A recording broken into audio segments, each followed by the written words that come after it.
Sebenarnya seandainya nih ya Mas Bekti itu tidak dalam keadaan saat ini sedang pemulihan ya, sedang kalau dalam tahapan pengobatan atau terapi pasca stroke, apalagi ini stroke luas perdarahan, beliau ini sekarang sedang masuk dalam taraf pemulihan ya, bahkan belum masuk kepada tahap keempat rehabilitasi.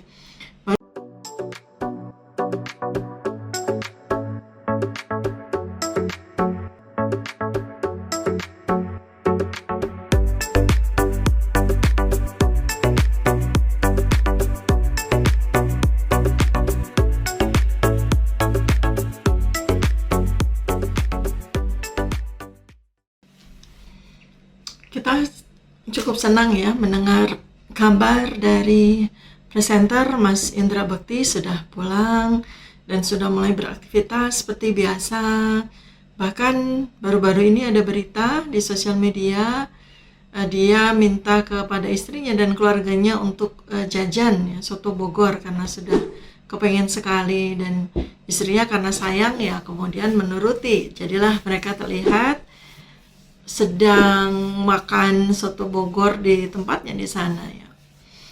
Sebenarnya seandainya nih ya Mas Bekti itu tidak dalam keadaan saat ini sedang pemulihan ya, sedang kalau dalam tahapan pengobatan atau terapi pasca stroke, apalagi ini stroke luas perdarahan, beliau ini sekarang sedang masuk dalam taraf pemulihan ya, bahkan belum masuk kepada tahap keempat rehabilitasi. Baru beberapa hari kan keluar dari rumah sakit ya, sehingga sebenarnya kondisi beliau itu masih jauh sekali dari aman untuk risiko terjadinya stroke berulang ya. Dan seharusnya pada saat tahap pemulihan seperti ini, Mas Bekti ini harus sangat-sangat dijaga ya, segala sesuatu yang memungkinkan untuk menimbulkan risiko lagi itu ya, terutama dua hal besar kan ya, yaitu tentang pola makan dan tentang gaya hidup ya, yang memang dalam fase pemulihan ini harus benar-benar dijaga. Pertama, dari sisi sebab stroke saja itu kan memang sebagian besar 70% terjadi karena pola makan. Dan menurut kabar yang hasil dari wawancara dengan teman-teman dekatnya, Mas Bekti walaupun sudah bertahun-tahun menderita hipertensi atau tekanan darah tinggi, beliau kan tidak atau bukan orang yang menjaga pola makan ya. Cenderungnya ya sudah apa saja dimakan, dan sepertinya kalau lihat badannya ya, kategori BMI-nya ya obesitas itu atau preobesitas, berarti memang beliau tuh senang sekali makan-makan yang enak ya. Dan ya rata-rata pekerja seni, rata-rata pekerja yang punya waktu jam kerja yang panjang ya, itu memang tidak cukup ya, concern, tidak cukup perhatian dengan apa yang dimakan. Rata-rata mereka ini makan apa aja yang ada ya, biasanya juga makan yang pesanan ya, artinya dari restoran atau dari warung, apa saja dimakan. Kemudian juga mungkin minumannya juga tidak terkontrol juga ya, terlalu banyak gula, terlalu banyak soda, dan ya artinya makanan dan minuman yang memiliki risiko tinggi untuk kemudian di kemudian hari akan menghasilkan stroke seperti yang dialami. Nah, seperti itulah ya, akumulasi dari kebiasaan pola makan, terlalu banyak makan di luar, yang kita tahu ya, kalau sudah makan di luar, makan di resto, makan di warung, ya makanan restoran dan warung itu kan rata-rata diolah untuk bisa memberikan rasa puas ya atas kelezatan dari makanan yang disajikan, yang dijual, dan pastinya sangat mengandalkan rasa gurih ya, yang didapat dari MSG, didapat dari kaldu ya, seperti itu, dan dalam jumlah yang pasti sangat-sangat banyak ya. Nah, jadi makanan-makanan yang dijual seperti itu tuh kan banyak sekali mengandung unsur natrium, monosodium glutamat yang Anda tahu ada di vitsin atau micin ya.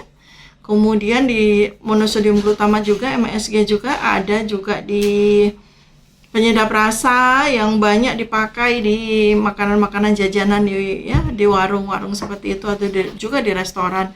Kaldu-kaldu artifisial ya yang mengandung banyak chemical. Diangkatnya itu kan dengan itu ya, dengan monosodium glutamat ya, dengan natrium yang tinggi.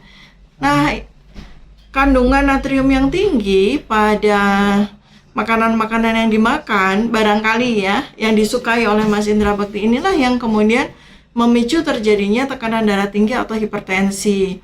Dalam waktu yang lama ya, akumulasi dari natrium yang dikonsumsi itu akan menghasilkan kekakuan pembuluh darah ya, stimulasi yang sangat tinggi pada jantung, dan pada akhirnya terjadi hipertensi. Apalagi kalau kemudian hipertensinya tidak dikelola dengan baik, tidak minum obat secara proper, tidak mengubah pola makan, mengurangi kadar natrium dari makanan dan minuman.